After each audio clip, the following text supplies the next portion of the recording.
नमस्कार। एक खास पैनल आज इस वक्त हमारे साथ है और जैसा आप लोगों ने इस रिपोर्ट में देखा, चर्चा हम इसी बात पर करेंगे कि कैसे ये टीम काम करती है।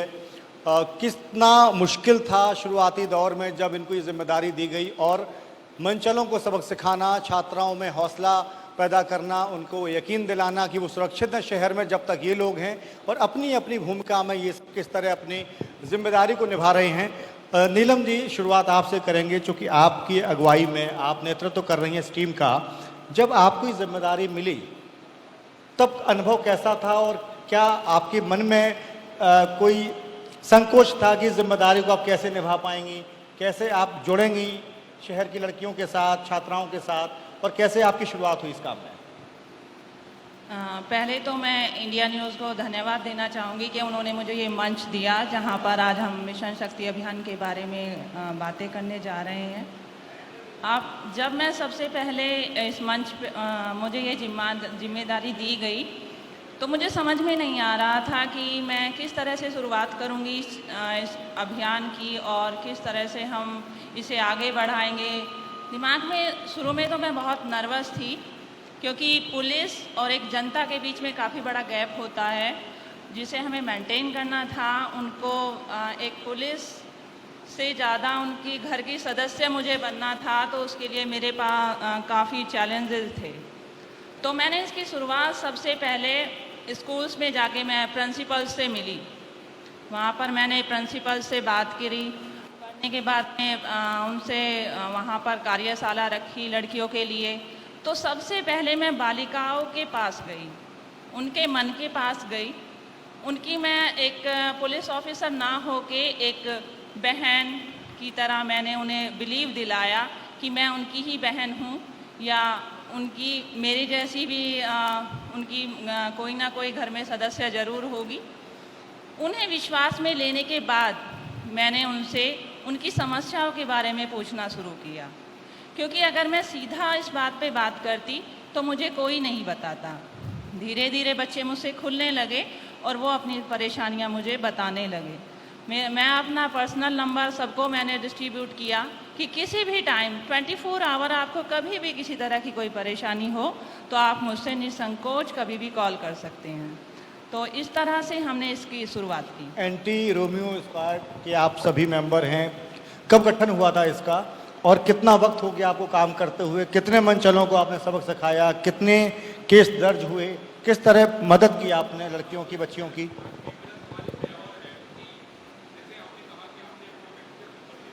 जी,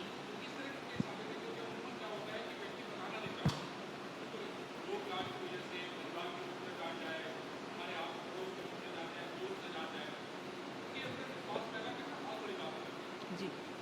भरोसा कैसे पैदा किया आप? देखिए, मैंने उनसे सबसे पहले बच्चियों को एक ही चीज़ कही कि जो भी वो मुझे अपनी समस्या बताएंगी उसे मैं सीक्रेट रखूँगी, ना तो उनके पेरेंट्स को बताऊँगी ना ही टीचर्स को बताऊँगी।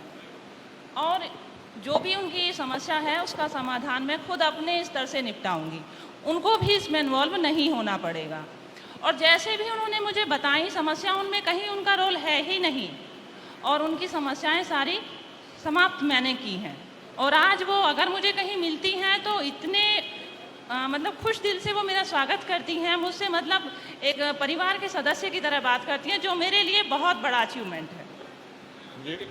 पुरुषों के लिए भी एक ऐसे ब्रिगेड नहीं, यकीनन बड़ा अचीवमेंट है कि अगर फैमिली मेंबर वो मानने लगी तो आपसे जुड़ गई हैं। बिल्कुल। नीरज जी, मैं आपसे जानना चाहूंगी, सरकार अपने स्तर पर नित नए अभियान चला रही है और तमाम स्कीम्स यहाँ पर लाई जा रही है, और चूंकि जिक्र भी मिशन शक्ति का हम कर ही रहे हैं, लेकिन महिलाओं के जहन में जो डर है उसे कैसे निकाला जाए? क्या उसके लिए भी एक पुलिस होने के नाते क्या कुछ काम आपकी तरफ से किया जा रहा है? कि जैसा कि सर ने भी सवाल किया कि थाने तक पहुंचना ही नामुमकिन हो जाता है, उसके बाद तो आपका काम शुरू होता है, लेकिन आप तक पहुंचेंगी महिलाएं कैसे? उसको लेकर क्या कुछ खास किया जा रहा है?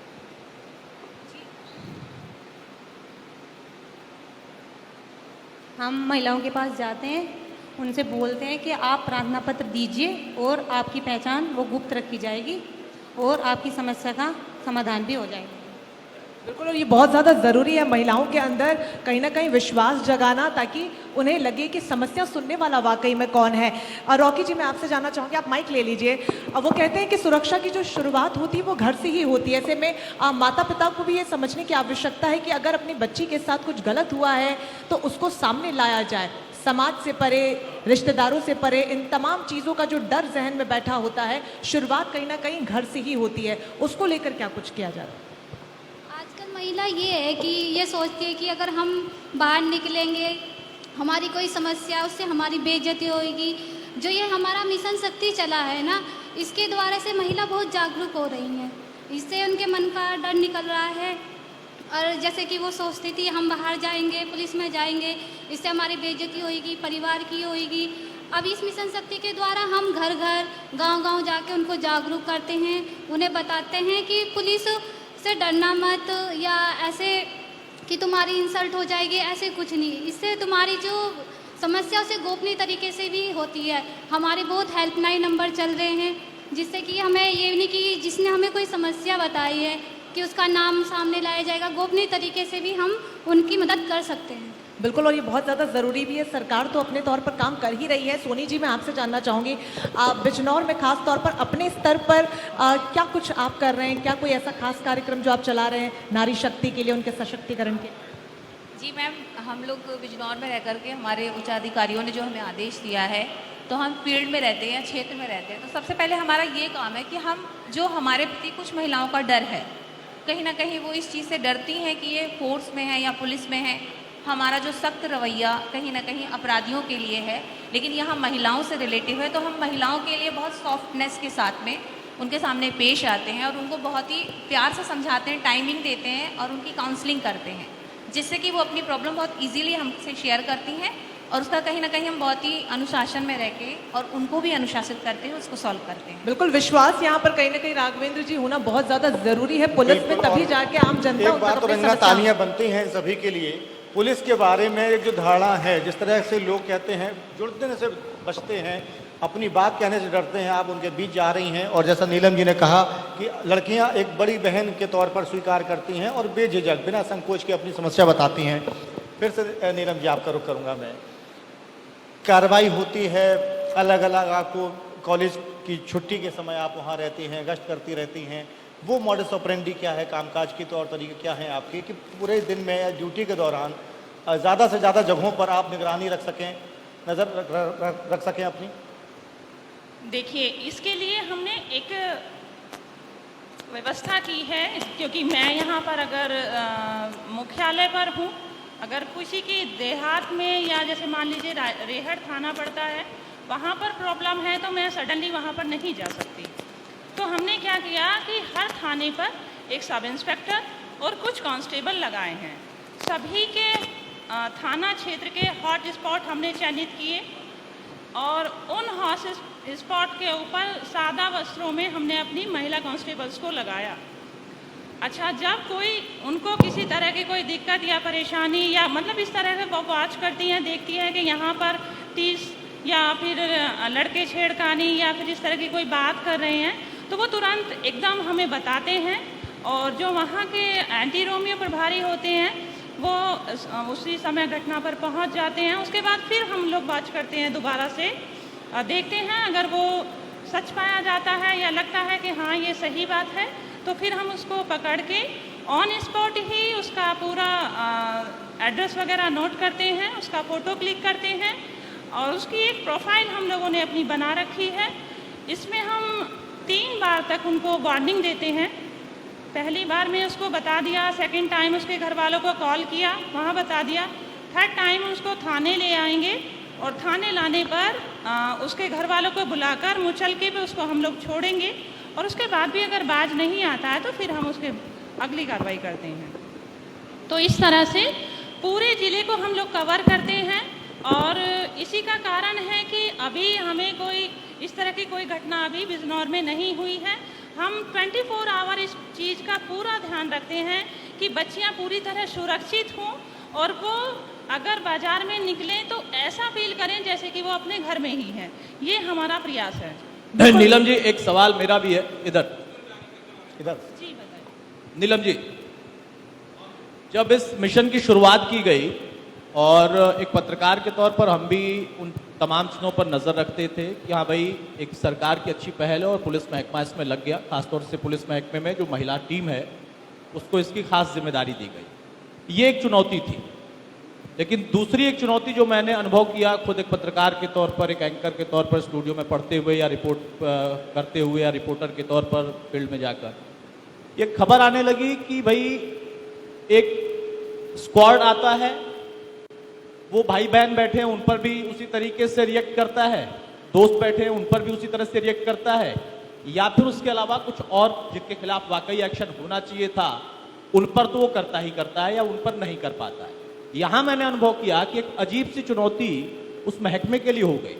ये आपका भी अनुभव रहा क्या, और इससे आप लोग कैसे निपटे, खासतौर से बिजनौर? देखिए, जब मैं एंटी रोमियो स्क्वाड के इंचार्ज बनी तो सबसे पहले मैंने पीछे का पूरा होमवर्क किया, देखा कि हमने क्या गलतियां की हैं जो हमें आगे चल के नहीं करनी है, और वो सारी चीज़ें मैंने देखी। आपने सही कहा, हम पार्क में जाते हैं, उसी पार्क में कपल भी बैठा होता है, उसी पार्क में हम अपने माता पिता के साथ भी जाते हैं, तो जो कपल है उसको तो अनकम्फर्ट फील नहीं हो रहा, लेकिन जब हम अपनी फैमिली के साथ जाते हैं तो उन्हें अनकम्फर्ट फील होता है। वो लोग हमसे शिकायत करते हैं, तो इस पर हमने उनको छेड़ा नहीं, कुछ इस तरह से या किसी तरह की छीटाकसी हमने नहीं की, ना ही उनसे उनका एड्रेस पूछा या इस तरह का। लेकिन हमने एक काम किया कि जो वो बच्चे हैं, जैसे कि बॉयज़ है, उनको बुलाया, उनसे बस एक ही चीज़ कही, आप बहुत अच्छे लग रहे हो। तो इस पे वो मुस्कुराए और मैंने कहा लेकिन जगह सही नहीं है, बस एक ही वर्ड बोला था। कम शब्दों में आपने बड़ा मैसेज दे दिया। उससे वो समझ गए यहाँ पर एक इंदिरा पार्क है। जब मैं यहाँ पर आई थी तो इस तरह की समस्या मेरे सामने बहुत आई जी। दूसरा चैलेंज ये भी था क्योंकि बराबर में ही स्टेडियम भी है, वहाँ बहुत सारे बॉयज़ आते हैं, तो वो 3 बजे स्टेडियम खुलता है, जिसके कारण वो सारे बच्चे गांव देहात से आते हैं तो वहीं पर चले जाते हैं। तो डर ये था कपल की नहीं थी कि कहीं किसी तरह की कोई छेड़खानी ना हो जाए। तो ये हमारे सामने चैलेंज था। तो हमने क्या किया, वहाँ पर हम लोग ज़्यादा से ज़्यादा मतलब हर घंटे में एक बार राउंड मारना शुरू कर दिया जी। इससे 2 बातें हुई, एक तो वो जो लड़के वहाँ पर आते थे उनका भी आना कम हो गया, और जो कपल थे वो भी शायद अनकंफर्ट फील कर रहे होंगे या तो ये, पर हमने उनसे कहा कुछ नहीं। मतलब आपने पेट्रोलिंग बढ़ाई और उनको समझ में आ गया कि कहाँ जाना है और कितना समस्या का जाना है। समाधान हो गया। अच्छा, एक सवाल और रॉकी से है मेरा। रॉकी, माइक ले लें आप। रॉकी जो नाम है ये अपने आप में सकारात्मक भी है और नकारात्मक भी है। उदाहरण मैं ऐसे दूंगा, फिल्म आई थी रॉकी, छा गई, और तमाम फिल्मों में किरदार कुछ विलेन के भी ऐसे थे या नकारात्मक जिसको कहा जाता है कि उसका नाम रॉकी रख दिया जाता था। क्या बिजनौर में भी ऐसा होता है क्या, या वो शोहदे कहते हैं कि भागो नहीं तो रॉकी आ जाएगी? रॉकी जवाब दीजिए। सोनिया आप भी दे सकती हैं जवाब सवाल का। बिल्कुल सर, ये होता है। हम लोग जब, वैसे तो हमारा जो वर्क है प्राइवेट यूनिफॉर्म में है, हम जी। यूनिफॉर्म में अलाउड नहीं है हमें, तो हम लोग जब यूनिफॉर्म पहनते हैं तो अगर कुछ लोग होते हैं जो ऐसी एक्टिविटीज़ भी कर रहे होते हैं तो हम जिस रोड से निकलते हैं तो वो कहीं ना कहीं एक्टिव हो जाते हैं। क्योंकि मैम के साथ में जो हमारा वर्क है, अब इस जनपद में काफ़ी कुछ हो गया है कि मैडम जब गाड़ी लेके निकलती हैं तो आधे से ज़्यादा तो समस्याएं निकलने पे ही सॉल्व हो जाती हैं। ऐसी छवि मैं बन बोलना गई नहीं है चाहता। आपकी दबंग महिला की कि भाई अब रास्ता खाली होने लगता है, रॉकी छोड़ देते रॉकी भी, रास्ता। हाँ। हम प्राइवेट में भी रहते हैं ना, कुछ तो प्राइवेट में रहते हैं, कुछ हम ड्रेस में रहते हैं। जो प्राइवेट में रहते हैं वो पीछे रहते हैं। अब जैसे हम बाहर निकलते हैं, देखते हैं कि इनकी टीम आ गई तो सब देख के पहले ही भाग जाते हैं। मतलब हम- ऐसा होता है ना, जैसे गब्बर आ जाएगा ये कहकर हाँ जी। माँ सुलाती थी शोले में, हाँ जी, वैसे अब ही इस नीलम स्कूल- जी की टीम आ रही है और रॉकी भी है, उसमें संगीता भी है, ऐसा होता है। हाँ जी, आप जैसे स्कूल के पास लड़कों की भीड़ लगी रहती थी, अब भीड़ नहीं मिलती है। उसमें चले जाओ पार्क में, जैसे कपल बैठे रहते थे वो तो बैठे रहते हैं, लेकिन एक्स्ट्रा नहीं बैठे रहते हैं। अब जब गाड़ी हमारी बाहर निकलती है सभी पहले उठ के चले जाते हैं। चलिए बधाई हो आप लोग। इस जिम्मेदारी को जब दिया गया आपको तो कोई ट्रेनिंग भी हुई थी, कुछ खास तरह की ट्रेनिंग आप लोगों की कराई गई? सर ट्रेनिंग के लिए अब जाएंगे, ये चल रही है ना हमारी मिशन शक्ति, इसके लिए जाएंगे। एंटी रोमियो के लिए हमारी मैडम बनी है, सही मैडम, इन्होंने ही हमें मंचलों को सबक सिखाने के लिए किस तरह आप कान ऐठे उनके, ये भी तो निपटना एक चुनौती होती है ना लड़कों से। इस अगर चीज़ आप की- दबोचा उनको तो कैसे सबक सिखाएंगे आप?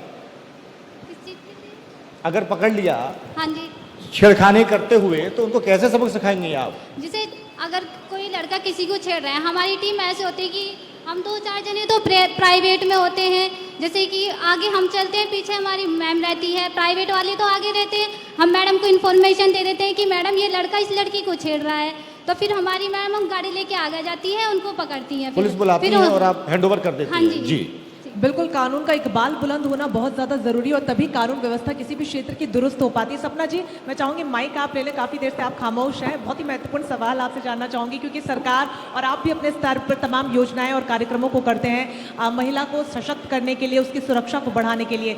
लेकिन कहीं ना कहीं एक बहुत इंपॉर्टेंट फैक्टर ये भी है कि समाज में जब तक महिलाओं के लिए सोच नहीं बदलेगी, तब तक उस काम का असरदार होना भी कहीं ना कहीं नामुमकिन होता हुआ सा नजर आता है। उसको लेकर क्या कुछ आप अपनी तरफ से करें?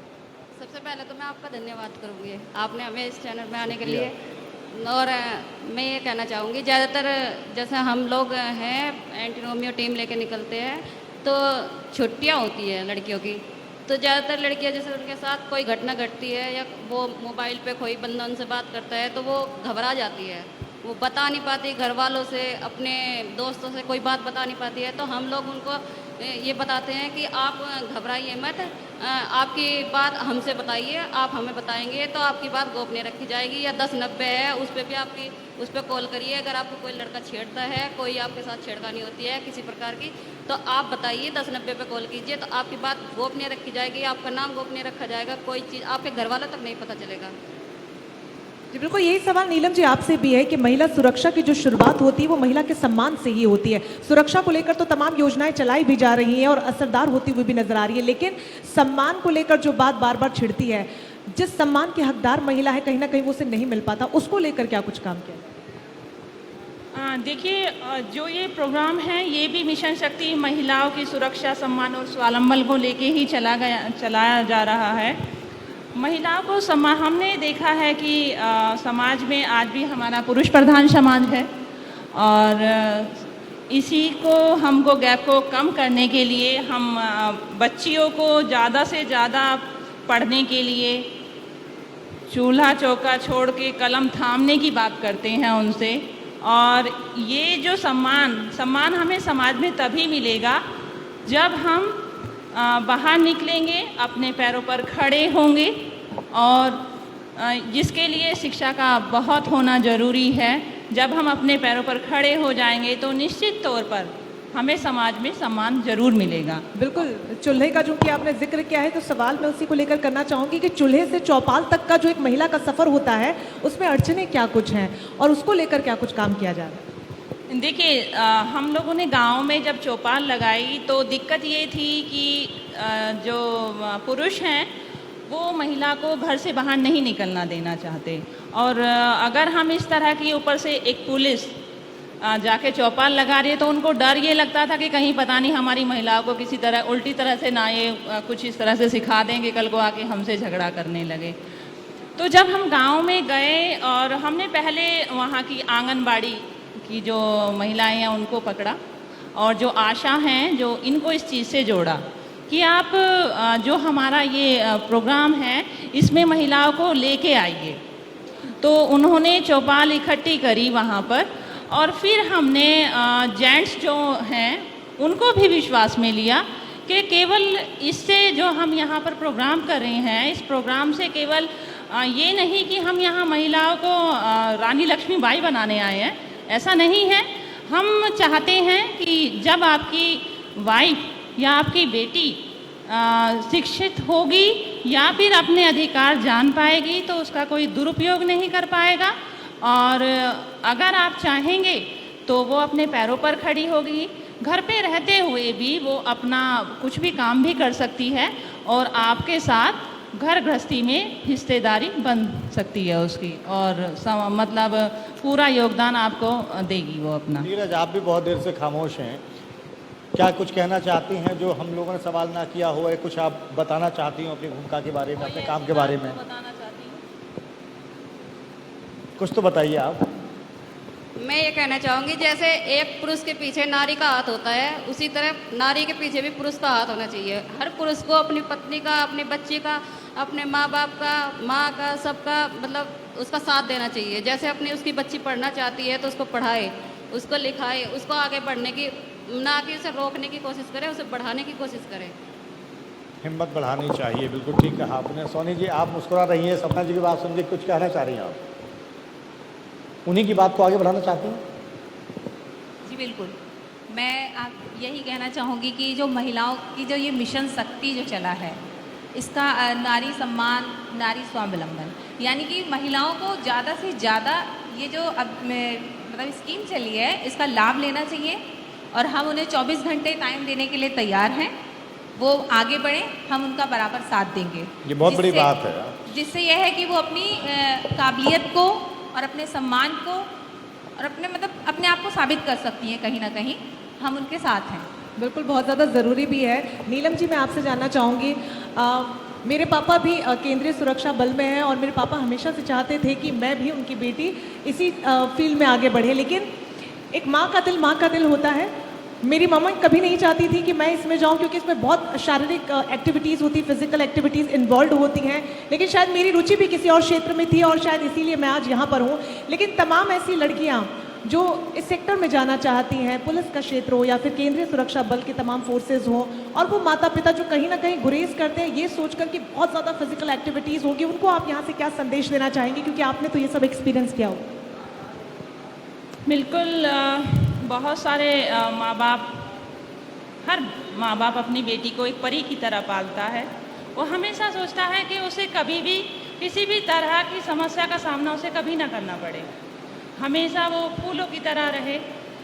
जब भी बात आती है पुलिस की जॉब की, तो सभी सोचते हैं कि 24 की जॉब है, चैलेंजिंग जॉब है और कोई टाइम नहीं है, ना परिवार के लिए है, तो माँ बाप नहीं चाहते। लेकिन अभी माँ बाप की सोच बदल रही है। मैंने देखा कि जब हम लोग कहीं किसी स्कूल या कॉलेज में कोई कार्यशाला रखते हैं तो उसमें टीचर्स भी होती हैं और स्टूडेंट भी होते हैं वहाँ पर। तो बहुत सारे बच्चे हमसे पूछते हैं कि मैम ये बताइए कि हमें फोर्स में आना है तो हम कैसे आएंगे। तो वो बहुत पहले की बात थी जब सबको लगता था कि चैलेंजिंग जॉब है। नहीं, आज मुझे लग रहा है कि फोर्स की जॉब के प्रति महिलाओं की रुचि बढ़ रही है और वो केवल ना पुलिस में, वो आर्मी में भी जा रही हैं और अपने देश का नाम रोशन कर रही हैं। और कहीं ना कहीं माँ बाप को ये विश्वास है कि हमारी बेटी बेटों से कम नहीं है और जो चैलेंज बेटे एक्सेप्ट कर सकते हैं तो बेटी क्यों नहीं कर सकती। बिल्कुल, कोई भी सेक्टर हो, कोई भी क्षेत्र हो, आज कंधे से कंधा मिलाकर देश की बेटी आगे बढ़ रही है। सपना जी, आपसे सवाल में ये लेना चाहूँगी कि तमाम योजनाएं चलाई जा रही हैं, नारी शक्ति के लिए हो, नारी सुरक्षा के लिए हो, लेकिन क्या लगता है चूंकि जिस तरीके से अपराधों का ग्राफ महिलाओं के खिलाफ बढ़ता जा रहा है, ये तमाम अभियान पर्याप्त हैं या आने वाले समय में इनमें और इजाफे की आवश्यकता पड़ेगी? नहीं, वैसे तो काफ़ी मतलब नारी के लिए बहुत सारी सुविधाएं चला रखी है। योगी जी ने, मोदी जी ने इतनी 181 है, 1090 है और हमारी एंटी रोमियो टीम है, महिला सशक्तिकरण है, काफ़ी सारी टीमें हैं, इनसे भी काफ़ी सुधार हुआ है। काफ़ी सुधार हुआ है। हाँ, स्थिति अच्छी हुई है। सोनी, स्थिति सुधरी है और बतौर महिला भी अच्छा लगता होगा जिस तरह का आप काम कर रही हैं, जिम्मेदारी दी गई। देखिए, नौकरी का हिस्सा है, लेकिन जब आप लकीर का फ़कीर होकर काम नहीं करते तो आपको लगता है कि चलिए शिफ्ट से आगे हट के ज़्यादा समय दे सकते हैं, ज़्यादा मन लगा के काम कर सकते हैं। क्योंकि आप सब जो एक बात कह रही हैं कि एक महिला होने के नाते आप चाहती हैं महिला मजबूत हो, हौसला बढ़े, हिम्मत बढ़े, आगे बढ़े, घर से बाहर निकले, सुरक्षित महसूस करें। तो ये भी बात आप सबको ताकत देती है कि हम काम करते रहे लगातार। हाँ जी, हम एक गृहिणी भी है, एक नौकरी भी करते हैं। हम सब आजकल लड़कियां ये सोचती हैं कि हम भी लड़कों से आगे बढ़े और आजकल हमारे देश में लड़कियां लड़कों से ज़्यादा आगे निकल रही हैं। वो सोचती हैं कि ये सोचते हैं कि लड़के आगे निकल रहे, लेकिन आज की दुनिया में लड़कियां लड़कों से ज़्यादा निकल रही है हर चीज़ में, पढ़ाई लिखाई में। और जो लड़कियां जागरूक नहीं हो रही है, उनकी जागरूक के लिए सरकार ने कई सारी योजनाएं बनाई हैं। जैसे अब हमारी ये शक्ति चली है, 18 अक्टूबर से चली हमारी मिशन शक्ति। इस वाली मिशन से हमारी महिला इतनी जागरूक हो गई हैं, इतने क्राइम घट गए हैं बहुत ज़्यादा। इससे लड़कियां अपने घर से बाहर निकल रही हैं, डर नहीं रही है कि हम बाहर जाएंगे हमारे साथ कुछ गलत हो जाएगा। इस वाली मिशन से लड़कियां अपनी समस्या को किसी भी तरीके से आके, गोपनीय तरीके से, थाने में आके, ऑनलाइन हर तरीके से कह सकती हैं। उन्हें अब वो डर के नहीं कहती हैं। जैसे अब हम एंटी रोमियो में जाते हैं, पहले लड़कियां डर डर के स्कूल जाती थी, अपने घर बैठ जाती थी, नहीं जाती थी कोई लड़का छेड़ता था तो। अब जैसे हम एंटी रोमियो में जाते हैं, वो अपनी समस्या हमें बताती है, हम उनका डर निकालते हैं। अब वो जागरूक हो रही हैं।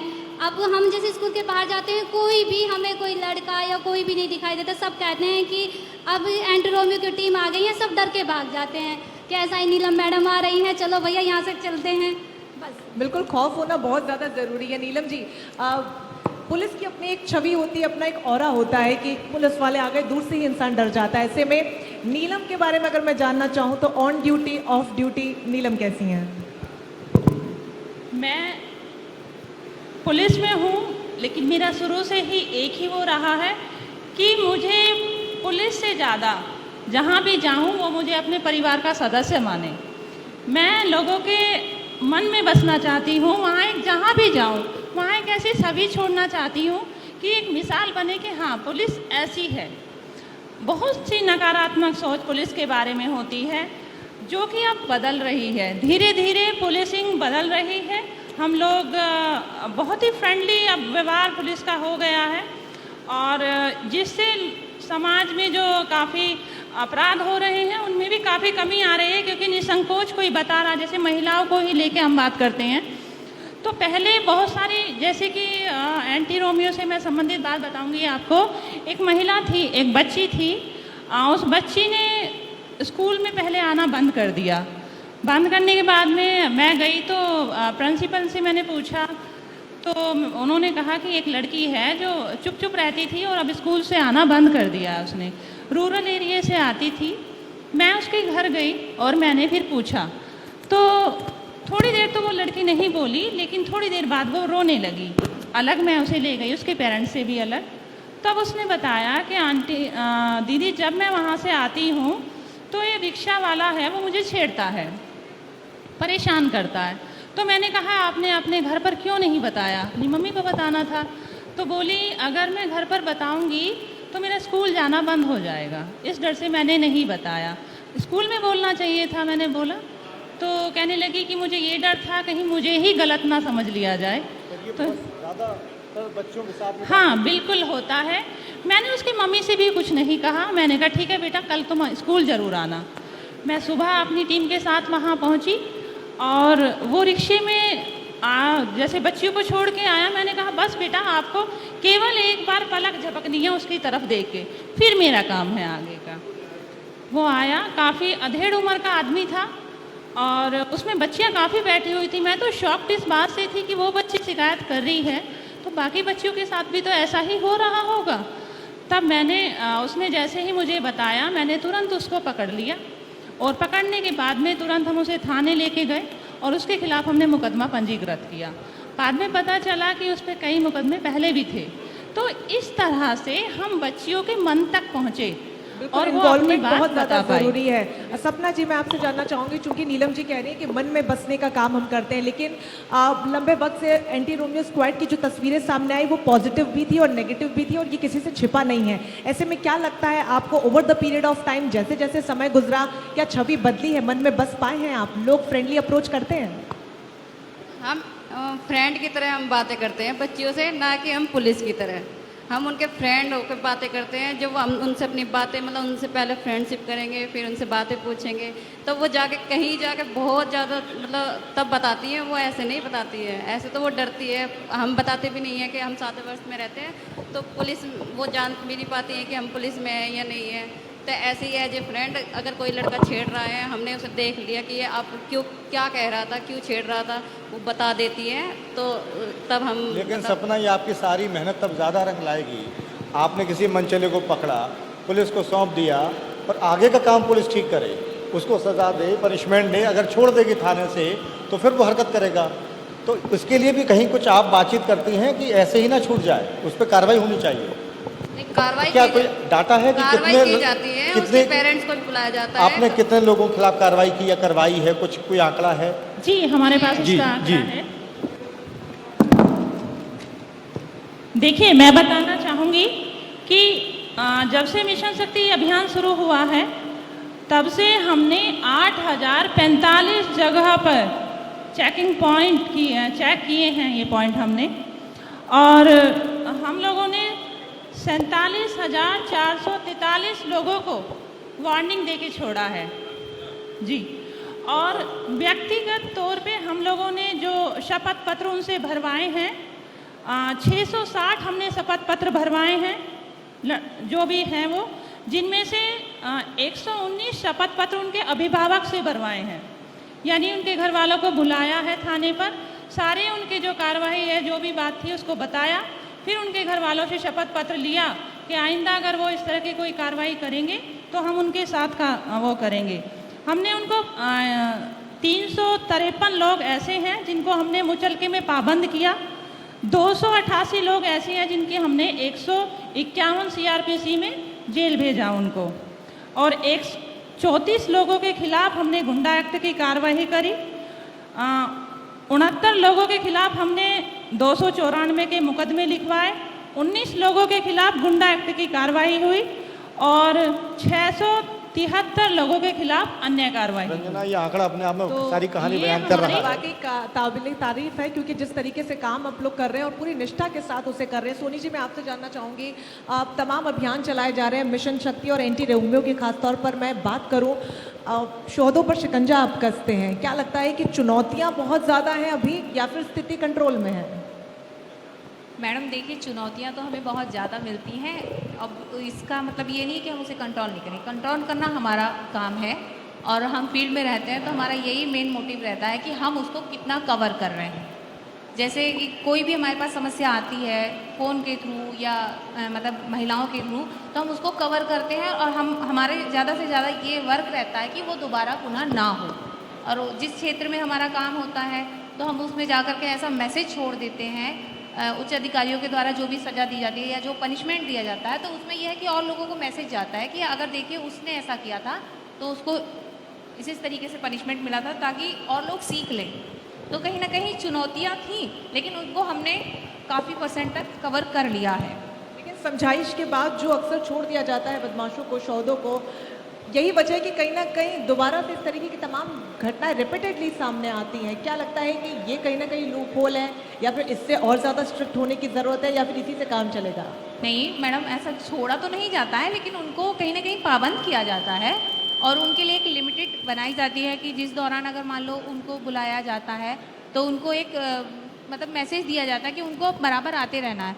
वो भी नहीं, उनको पाबंद करने के बाद में महिलाओं से भी हम संपर्क में रहते हैं, ताकि अगर उन्हें पुनः इस तरीके की कोई समस्या होती है तो वो हमें सूचित करती अब हैं। समय इजाज़त नहीं दे रहा है, ज़्यादा हम बातचीत नहीं कर पाएंगे, समय खत्म हो रहा है कार्यक्रम का। कुछ कहना चाहते हैं? रॉकी, आप कुछ कहना चाहेंगे? ये है कि नारी आगे बढ़े, नागरिक जागरूक हो, उनका सम्मान हो, जो ये मिशन शक्ति है इसके द्वारा लड़कियां बहुत जागरूक हो रही है, बस यही कहना है। बिल्कुल, ये बहुत ज़्यादा ज़रूरी भी है कि जो जहन का डर है कम से कम वो बाहर निकले, और वो बाहर निकलेगा तभी बेखौफ नारी निरंतर आगे बढ़ती जाएगी। और इसीलिए कहते भी हैं कि मुस्कुराकर हर दर्द बुलाकर, रिश्तों में जब बंद थी दुनिया सारी, हर पग को रोशन करती वो शक्ति हमारी नारी, देश की नारी। और एक बार जोरदार तालियां उन तमाम नारियों के लिए। और आप जो इस सेशन का हिस्सा बने और किस तरीके से खासतौर पर बिजनौर में मिशन शक्ति के तहत काम किया जा रहा है, उसको आपने यहाँ पर बात को सामने रखा। जी नीलम जी। मैं आपके मंच से नारी शक्ति को मैं कुछ बातें कहना चाहूँगी कि बंधी रहे संस्कारों से पर आज़ाद रहे विचारों से। हमें अपने विचारों से आज़ाद होना होगा, तभी जाके हम सम्मान पा पाएंगे इस समाज में। जोरदार तालियां एक बार हमारे खास मेहमानों के लिए हो जाए जो हमारे सत्र का हिस्सा बने। बहुत शुक्रिया आप सभी का।